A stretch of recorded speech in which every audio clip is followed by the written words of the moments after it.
Welcome back, everyone. Today, I'm going to talk about how to deploy and manage Azure. There are many different ways. So, first of all, I want to welcome you all to this new year, 2023. And this is the first video of 2023 on Azure about deploying resources. Now, when you talk about deploying resources, what I really mean to say is about how you basically put things into Azure, create resources like virtual machines, network, storage, applications, etc. in the Azure infrastructure or in the Microsoft Azure cloud.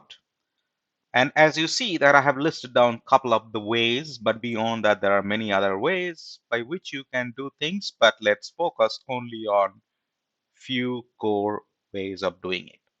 We'll first understand what is Azure Resource Manager, and then we'll slowly dive deeper into Portal, CloudShell, Azure CLI, Bicep, and Terraform.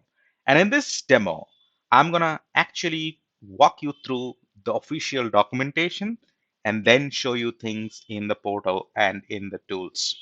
So let me first go into the browser which I have here. And if you just type Azure Resource Manager, it takes you to the Azure Resource Manager official documentation page, and you can see that it goes into learn.microsoft.com Azure Resource Manager. And if you go into that, what is Resource Manager? That's the landing page of the Resource Manager. What I wanted to do is that I wanted to highlight into this picture. Okay, so you can see that this picture is basically the self-explanatory one, and I want to spend a couple of minutes here to let you understand what it essentially means. So Azure Resource Manager is a common way of deploying anything and everything in Azure, right? So whether you use Azure Portal, Azure PowerShell, Azure CLI, or the plain old REST client, everything has to interact with something like a middle tier, and that is the Azure Resource Manager, which takes care of the authentication, etc., and then reaches out to the Azure infrastructure and helps you deal with by creating, deleting, and modifying the resources. So it can be hundreds of services which Azure offers today via this Azure Resource Manager uh, framework. So you can think of it like a middle tier, okay? And then all these are like your application, either Portal, PowerShell CLI, or SDK, and then they basically interact with Azure Resource Manager. So that's in a nutshell what Azure Resource Manager is. So when Azure Resource Manager was introduced from the classic Azure deployment, from the classic Azure Portal to Azure Resource Manager or ARM, we introduced something called ARM template, and that was through JSON-based way of declarative way of creating resources, not like through script. Like in PowerShell, we can do things via script, but this is more of like a declarative way of doing things. So you can think of it like you say that what is the size of the virtual machine would look like and all these things in a JSON format, and then you deploy it again and again in many different subscription. You can kill it, you can recreate it, but that file remains the same. You can even parameterize it so that if you, let's say, have a standard virtual machine size and you are going to create hundreds of VMs from that, definitely you will be giving different names to all those VMs. So you can change those names in the parameter file. You can even change which resource group it's gonna go and land to, which network and subnet and IP address it will get assigned to. All these things can be parameterized. So everything which you need to change can be parameterized, and remaining the core part of it will be there in the JSON file as the final standard. And then you can also enable the DevOps and etc. pipeline to deploy the resources. So that's what Resource Manager really started bringing into the picture, and slowly things have moved on. Now we'll see what all different options we have there. Now, we'll move slowly towards the Azure portal. That's the easiest and best way to learn Azure. Okay, so let me show you that how the experience looks like. Now, if you just go into the portal.azure.com, that's the landing page. It will ask you to log in first. Since I'm already logged into this machine, it doesn't really ask anything. But you can see that I'm into my Azure subscription. Now, I want to highlight a couple of areas. You can see the three lines here, and this is the menu, and you get the most frequently used ones. You can also add them into favorites, you can remove them from the favorites, etc. So you don't see what in your Azure portal the same thing as I see. It's up to you which one you want to add or remove. So you can actually remove it by clicking this, and it is gonna go ahead and remove the Azure Function app from that. So it is up to you to customize it. If you really don't want to get into that selective mode, you can go and see everything here by going into all resources, and you can see that there are hundreds of them. So you can see that it is 25, 34, and 15, 16. So it's more than 100 services we offer today in Azure, and they're all listed here. So if someone asks you, can you bring me all the Azure services which is available today? This is the page you should land here. So this portal really gives you all the flavors here, all the services which you can get from Azure. So this is one place you must navigate to understand what Azure really offers. Another thing I want to highlight here is that you get a login details here, and then you can change the directory. So if you say that I want to switch the directory, you can see that I'm right now logged into a specific tenant or an Active Directory, Azure Active Directory, and I can switch to another Azure Active Directory. If I have got access to another one, I'll be able to see that. And you can see that I get different subscriptions also into this, so I can pretty much work on multiple subscription using the same login.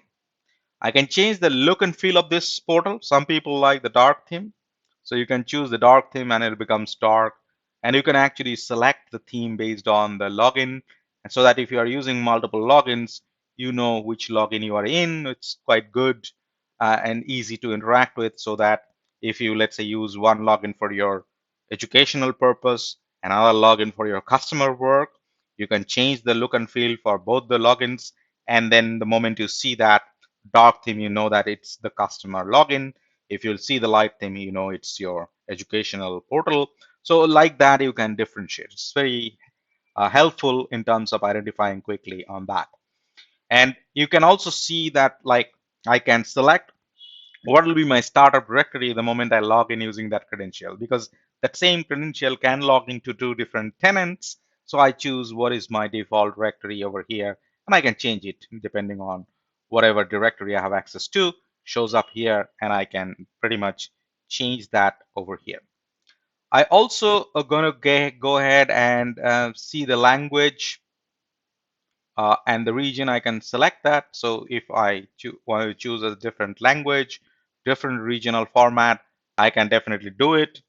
I can also select the My Information page, which will show me the details about everything. And then I can add the email address for anything specific which Azure might want me to know about, right? So you can see that it's pretty much the setting over here. This icon really tells you that. Now there are a couple of other icons available here, and then you can see that if you go into the notification page, it doesn't really have any notification, but if you create a resource, delete a resource while you are in the portal, it will show up in the notification. So everything you do through portal comes in the notification. Everything you do outside of the portal through scripts like PowerShell or Azure CLI doesn't really come here in the notification. So notification is only for the portal in the same session which you are using today. Now, if I go back here into this menu, one of the key important thing I wanted to highlight is the help and support. A lot of people who work on Azure sometimes find difficulty in terms of how to create a ticket in Azure. So this is the place how you create a ticket. So you create a support request, right? And when the moment you create a support request, depending on the support contract you have, you can choose the issue type. Let's say I want to get started the billing for this subscription, define that, and then it will ask you a couple of things. You go next, next, next. A ticket will be generated. An email will be sent to you automatically, the email which you are using, and then somebody from the support team will contact you, and then it'll follow its own process, right? So you can see that it's very easy to create a support ticket. Just you need to get logged in over here.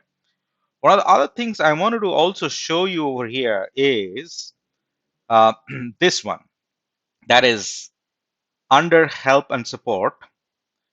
And if I say no, under help and support, you get something called service health. And what this service health really means, it means that how healthy the Azure overall is, right? So for example, I only deploy Azure in a specific region for my official activity. So I say that I don't want to know what is happening around all the 50 plus regions, but rather I'm focusing only on East Asia, that is Hong Kong data center, where my um, um, workloads are deployed.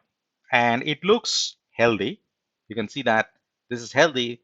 Right now, there is no affected location, so it is fine. So you can see that I have selected only 1 out of 44 regions, but this is fine at this point in time. I also get to know about the planned maintenance. So for example, if there is a hardware changes happening, and then in a specific region, so it will be notified to me. Impacted services, there is a health advisories, right? So there is nothing so far. Security advisories, if there is a security vulnerability, nothing so far. So you can create an alert and notification from these kind of things, which will tell you like what kind of information you might want to see. So there are health alerts, right? You can create an service health alert, right? You can define like what are the services you want to know about. Let's say you can see that Azure today offers around 228 services which can provide you the health alert. You might not be using all of them. Let's say you are only using API management. So I pick the first one, and then I say that I don't want to see everything, every region. I want to see what's going on in the East Asia. That is the first one. Okay. And then I want to see the event type. Do I have a service issue? Do I have a planned maintenance? Do I have a health advisory, security advisory? All of them. Let's select all of them. And then you can select an action group. You don't have any action group, you need to first create an action group. That's typically alert how it looks like. You create an action group and display name, and then once this group is created, you can basically select that action group and go ahead and get the email notification. Ideally, in my opinion, you should be using a distribution list rather than a personal email, because if you use a distribution list for this notification to be sent, so it's not dependent on one person. If that person is on vacation, that mailbox is not accessed by others. So it's not an ideal situation, but rather you should create a common mailbox or a distribution group where basically can email can get landed, and people having access to that mailbox or the distribution group will get to know about it, and no personal dependency is there. And a lot of time I have seen people who might have created those alerts left the company, and then nobody gets the alert anymore. So that's kind of problem. So you need to revisit that, and they are mostly not documented well, so you never know what exactly has happened before, and then that is gone with the person. So it is should not be person dependent. That's what I mean to say. So you should make sure that your alerts, etc., are kind of well organized and well kind of arranged in that sense. Okay, so that's the portal experience. Now I want to create a resource and show you that experience. Now before I go ahead and create a resource, I want to show you the most effective part of this portal, that is the global search. Okay, you can either go here and type g plus /, that will take you here. So if I press G and /, I just land here correctly, or I can use the mouse to click here, and it takes you here. And if I say that I want to create a resource group, okay, that's the simplest. resource I can create, and that doesn't cost me anything. So I can just go ahead and say create, and it takes me to a wizard experience. So I don't need to know what all parameters I need to pass, what all value is mandatory, what all things should be there. So it's all given to me in a nice looking wizard. So I can say RG portal. So just to identify this portal, the resource group was created from portal. I leave it the East US. That's the default location here. And then I can actually go ahead and say next and then create. I can just keep it empty and I create it. Now it does a validation, which means that whatever value you have provided is correct and you have enough, let's say, authorization for you to be able to create a resource. So anybody and everybody who has got a contributor rights can create it.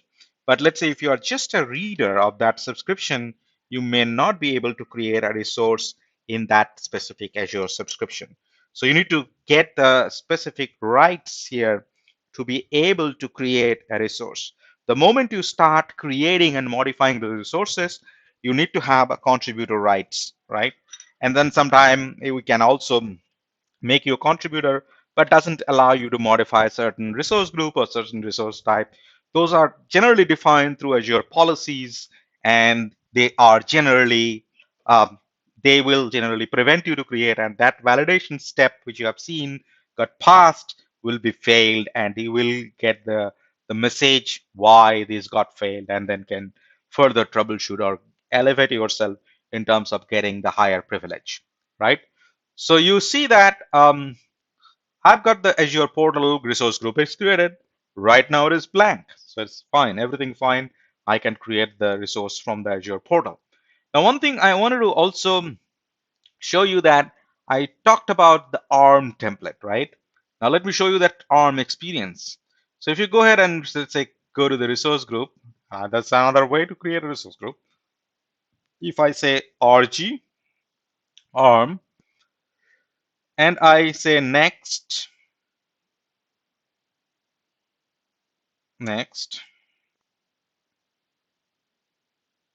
and if I click on download a template for automation, that's what the ARM template is. Now this is the JSON. If you copy the JSON and run it and save it to a JSON file, and then you can just deploy this file and it will get created. Now you can see that there is a parameter. Okay, so it basically takes the value as a parameter, and you can see the script. So if you have to start it using PowerShell, what do you need to do?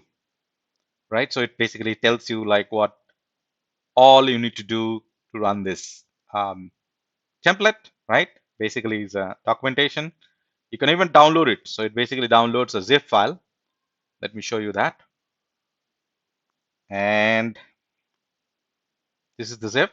And then you can see the template.json is the JSON file, which basically is the ARM template I was referring to.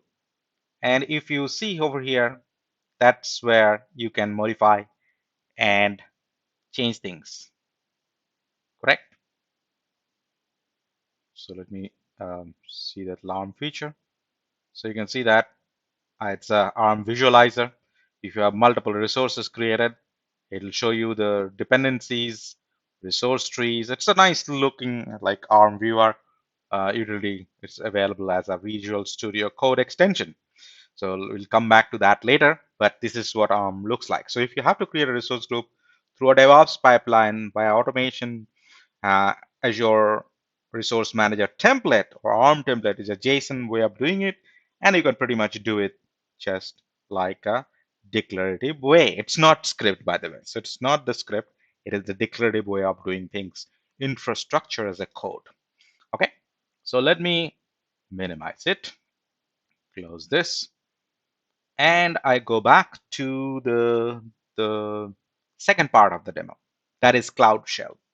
Now you can see that here we talk about PowerShell and Azure CLI.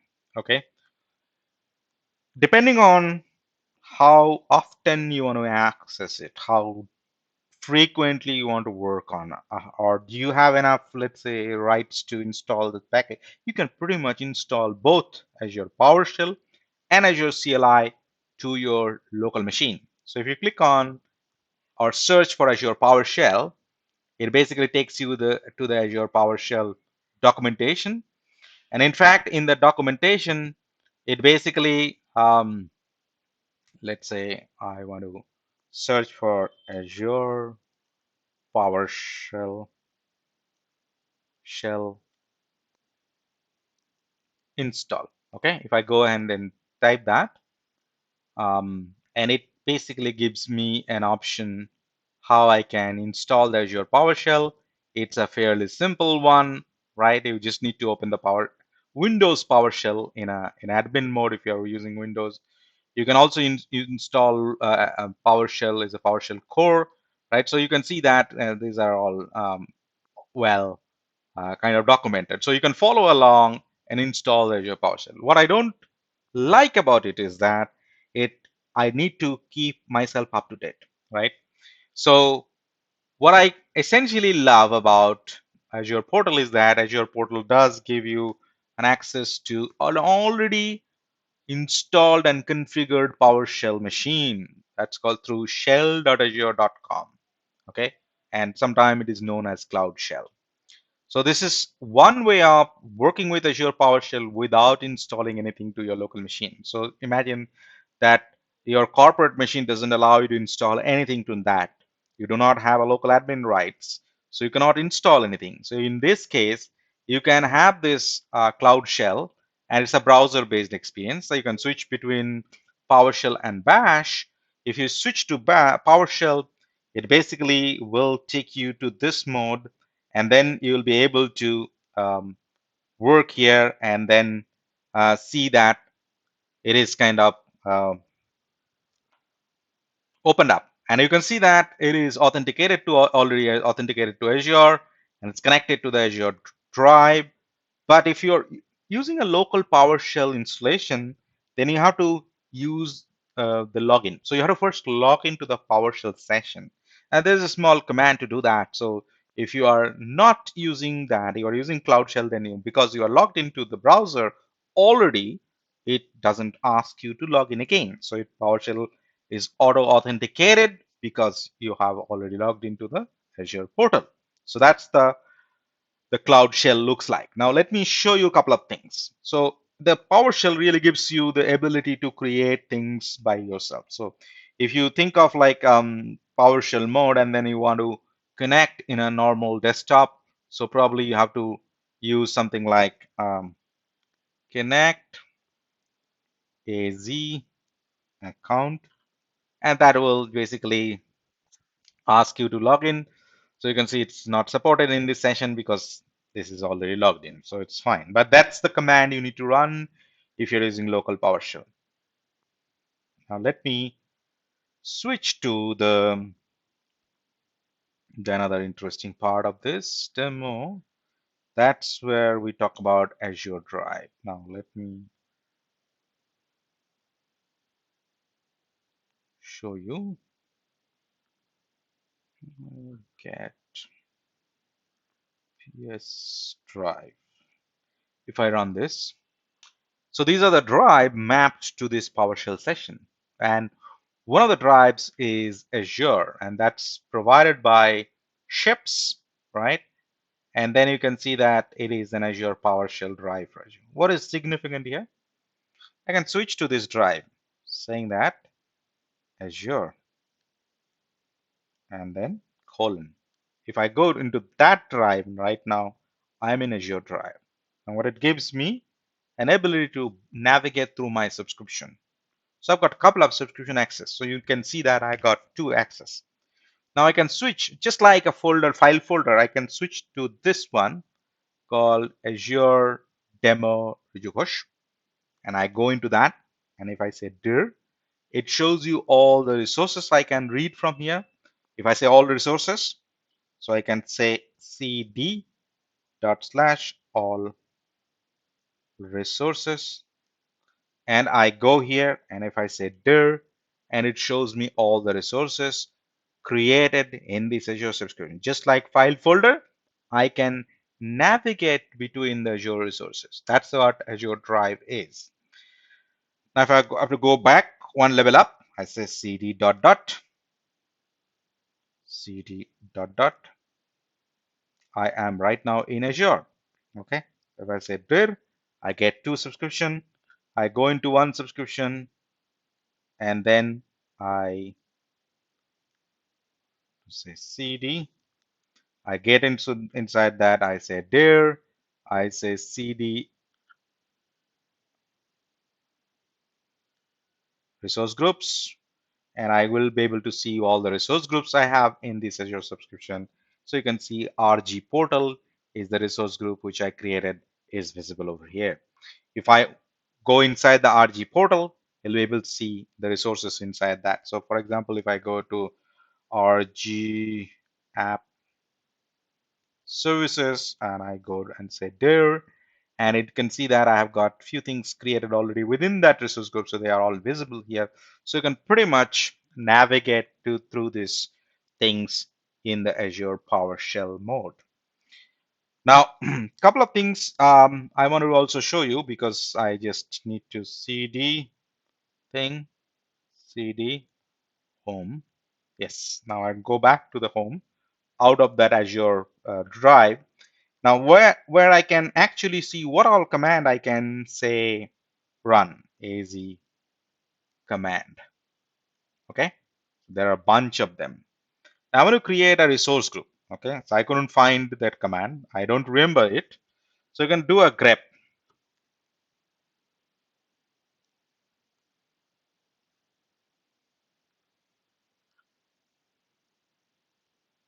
If I do a grep, you can see there are a couple of commands for resource group related. So there is a get, definitely read it.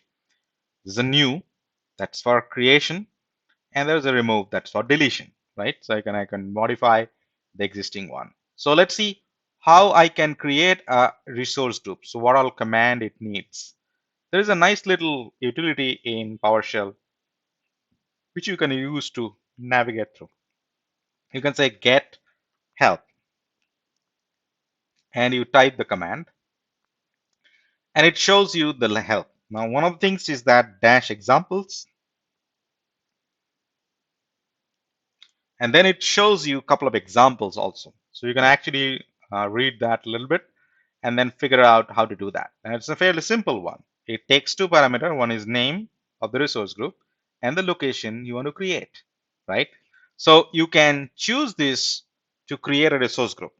If you say new Azure resource group,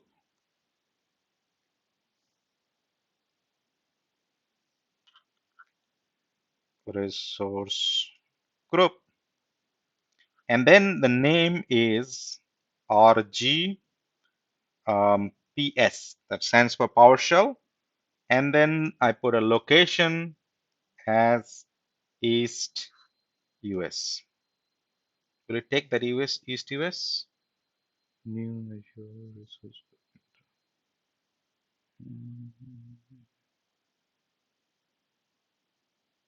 Okay.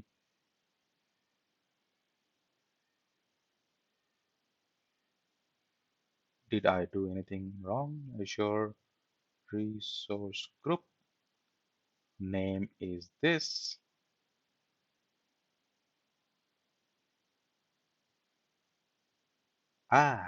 That is AZ resource group, not Azure. Okay. So that's AZ resource group. And then you basically go ahead and see that group will be created. Now it's pretty quick to know that whether the group is really successfully created. I say get AZ resource group format table, and it nicely shows up in this, and you can see that RGPS is created. Okay, so that's the newly created resource group, and you can pretty much see that in also in the portal. But that's the experience which you can get if you create a resource group from PowerShell. It's more of a scripting way of doing it.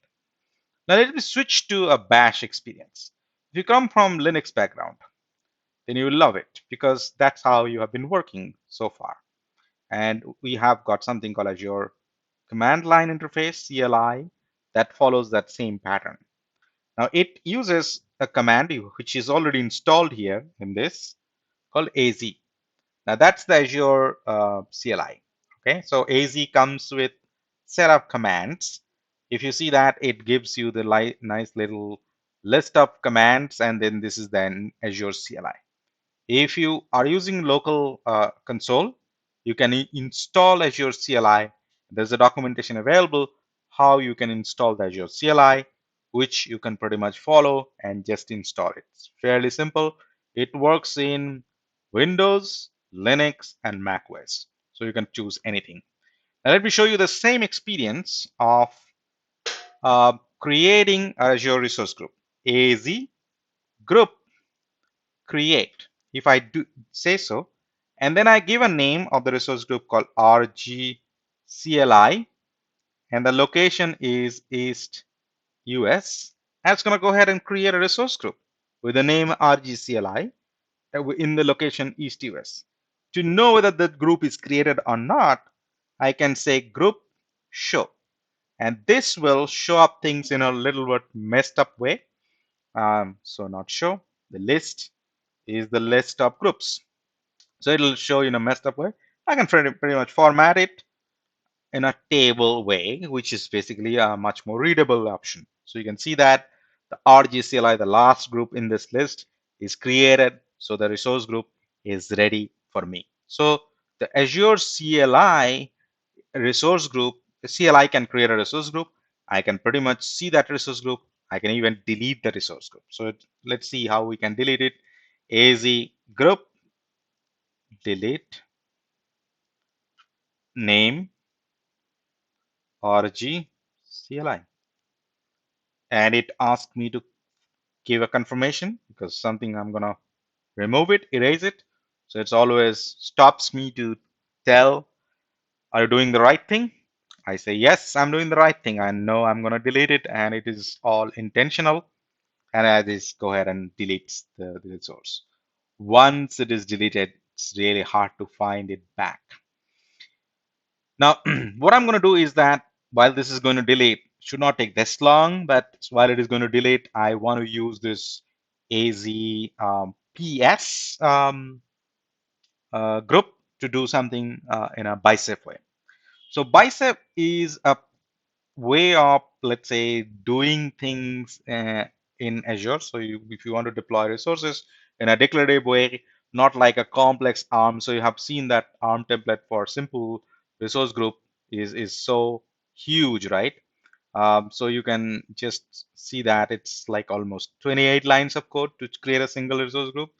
We we can't really live like that. So what we have introduced is a Bicep. Now, Bicep is something which can be created using, let's say, many different ways. You can just simply do a Vim and then create a Bicep file over there. It's a text-based model. You can use the Visual Studio template way of doing it. So let's see that experience, template way of doing it. So we need a Visual Studio code, which is freely downloadable. Not much, not very big. But let me create a folder, open a folder, close the window. Okay. Let me create a folder somewhere in the desktop, and then I create a folder. I create a folder called demo, and I open this folder in code view. So I open this thing, I say code dot, and it should open the Visual Studio Code in that specific folder called demo. Right now I don't have anything. So what I'm going to do is that I'm going to create a file called main.bicep. Okay. And what essentially it is going to do is that going to create a simple text file. But if you install this extension called Bicep, Azure Bicep, so let me show you Bicep. If you use this template, this extension from Microsoft, it will actually give you a lot of benefit. Okay, and I'm going to show you what all benefit it gives you. First of all, it identifies, recognizes as a unknown file. Okay, there's icon changes, and then what you can do is that you can just start creating resources, and it gives you all those options. So let's say I want to create a storage account.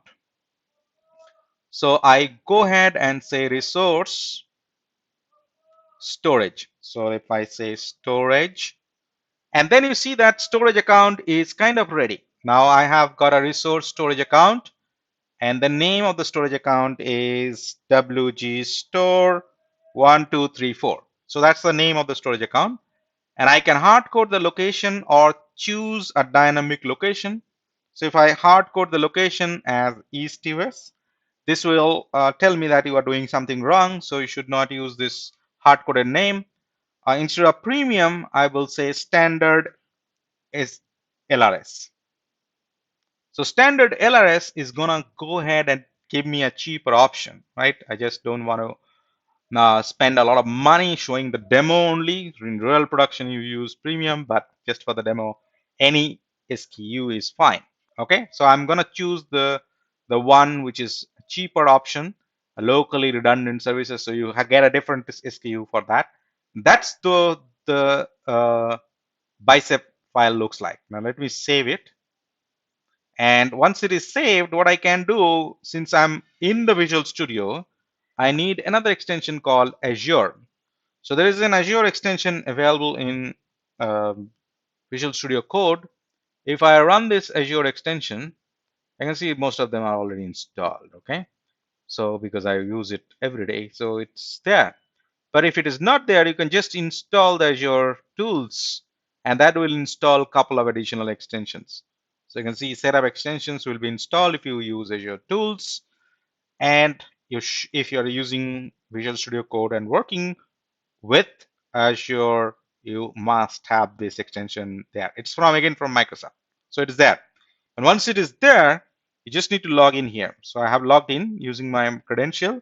If you're not, then you can say Azure sign into the cloud. If you say so, and it will ask you which cloud you want to sign in. Do you want to sign in to China, Germany, US government, or the public Azure? Or you want to sign into the custom Azure custom cloud. So typically the edge Azure, that Azure stack, HCI, etc., can be logged in from here. So anyways, I'm using public cloud. It prompts me, log in using credential. It takes me over there and it says you are done. Okay. Once it is done, my Visual Studio is connected to the Azure using that same authentication system. So it's already there, but I just did it again. And once it is there, I can also see a nice little visualization that's also very helpful because you might want to see what all you are doing in that bicep file. Right now, I'm only creating a storage account, but you may have multiple different things created using the same bicep. So you'll be able to see the interconnectivity, etc. in that if it is there. It's a nice little visualizer. After that, what I can do, I can right click and say deploy bicep file. And you can see that when you create a deployment, it asks you to give a name. So you can give any name. I'll just leave it there. And then it asks you which resource group you want to deploy it to. So I'm going to deploy it to, let's say PS, the PowerShell. Okay. And then do you have a parameter? I'm not using any parameter file. I'll say none. So now you can see that it's going to go ahead and deploy this resource group, resource called WG Store 1234 into the my Azure subscription and into that resource group called RG-PS. So once it is done, it'll notify me, and then things will be just there. So if you happen to see the visual Azure subscription, go to the resource group, and then you go to that RGPS. It will soon be visible over here. Okay, so you can see, you will be able to see the deployment happening.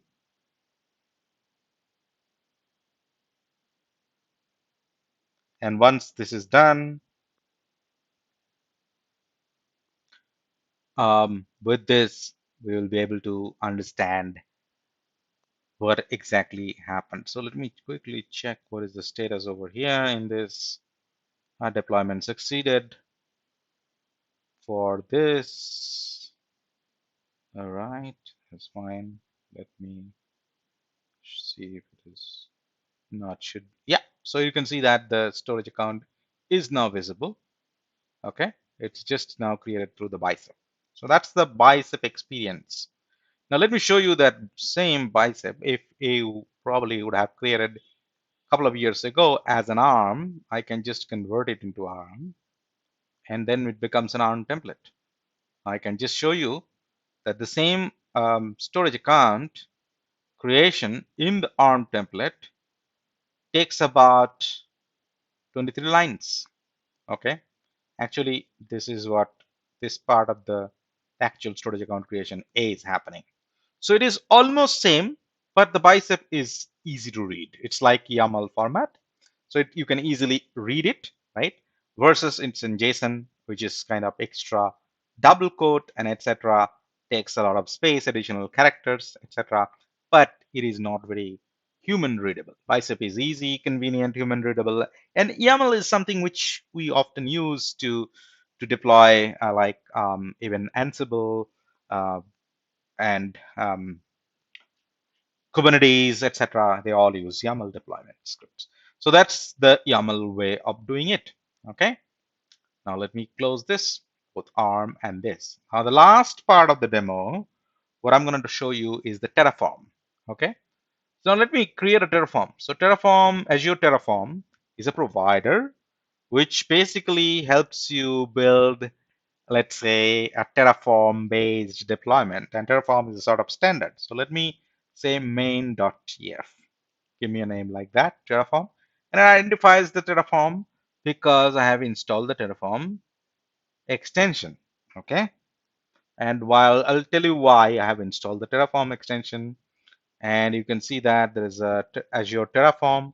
So let me say Azure Terraform is there from Microsoft. I just installed this extension. So you can see that it's installed. It's no preview, but it's a workable thing. So the Terraform is there. Now, what I'm going to do is that I don't know how to declare a Terraform. No worries.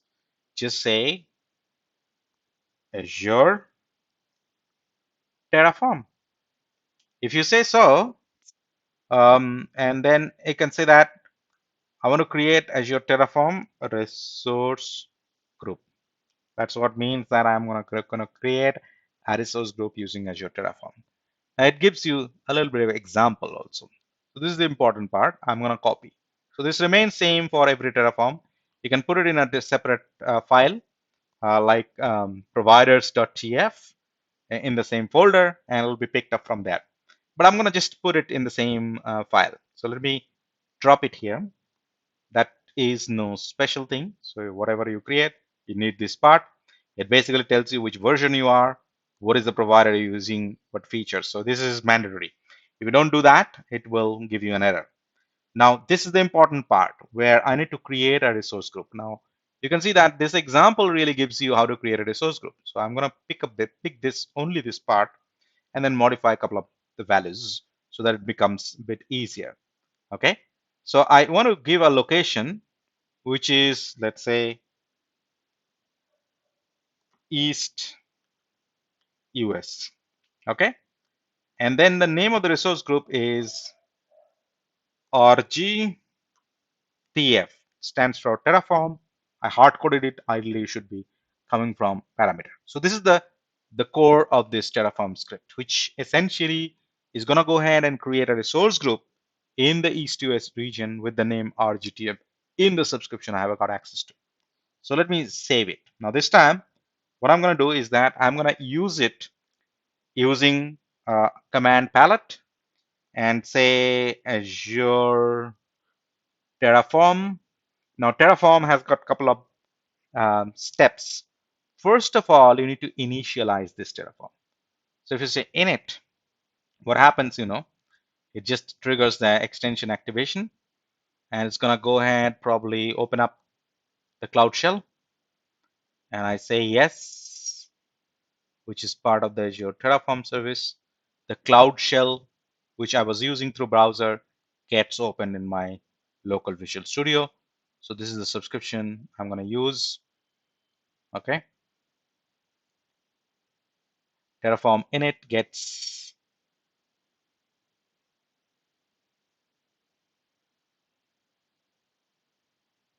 configuration file. So let me do one thing. Let me copy this whole thing and then go into the Cloud Shell. Okay, so I've got the Cloud Shell open, and I say seed mkdir tf. That's the Terraform. I go to tf. Right now there is no. I'll say vim main.tf. The Terraform gets created.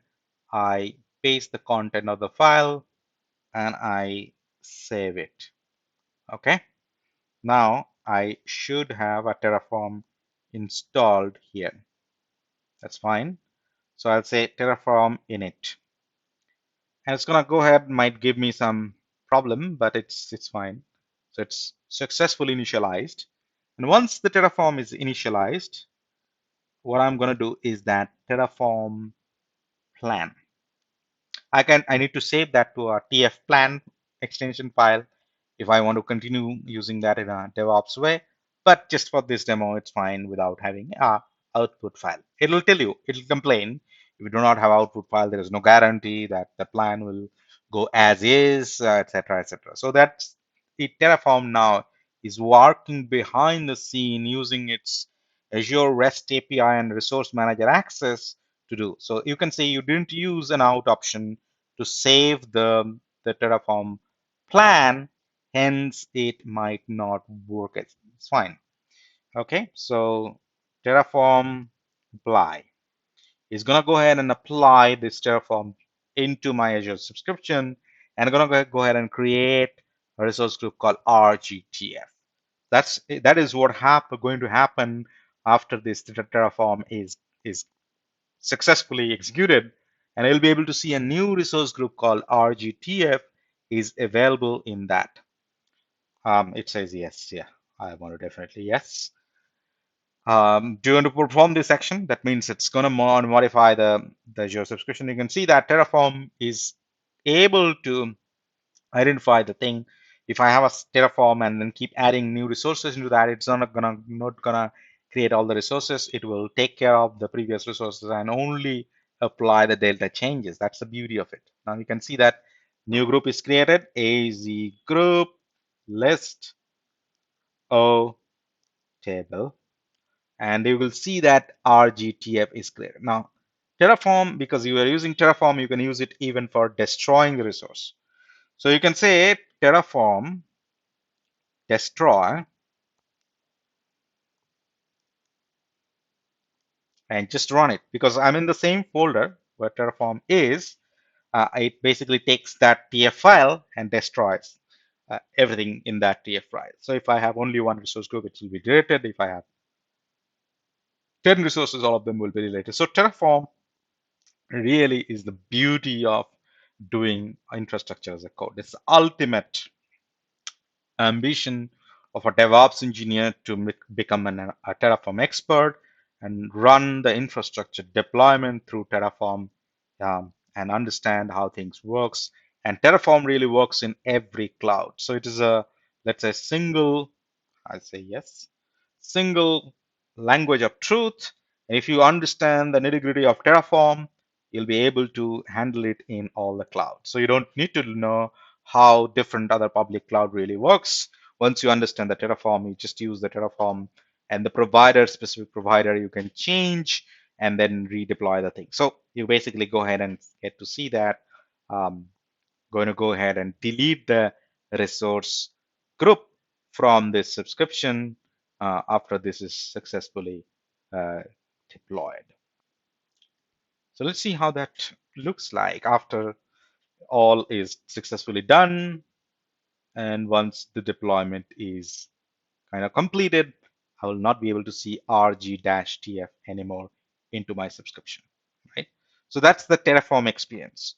So with this, I want to end this discussion. So just to recap what we have done so far, couple of things. So we showed you what is Azure Resource Manager, what it really means, how to create, view, modify things in the portal, what is CloudShell? How can we use CloudShell without installing something locally? Azure CLI, PowerShell was there. So we discussed both Azure CLI and PowerShell. Then we talked about Bicep, the declarative way of deploying things, easier version of the ARM template. And then last but not least, we talked about Terraform, right? So the Azure Terraform gives you the Azure Terraform provider, which can interact with the resource manager through SDK, and then it can actually do things for you in a Terraform way. Now it is done. Once it is done, I'm going to go ahead and list all the resources.